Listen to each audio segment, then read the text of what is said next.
In front of me is REALME 11 and today I would like to show you how you can disable Google Passwords Autofill. Begin by going into Settings and scrolling all the way down to access Google section.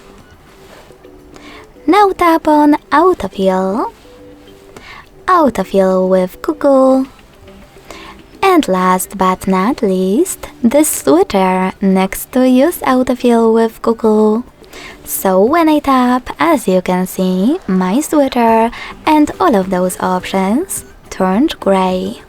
That means that autofill is definitely off. But you can always switch it back on by hitting the same now gray switcher. Thanks so much for watching. If you enjoyed this video, smash that like button, comment and subscribe. Bye!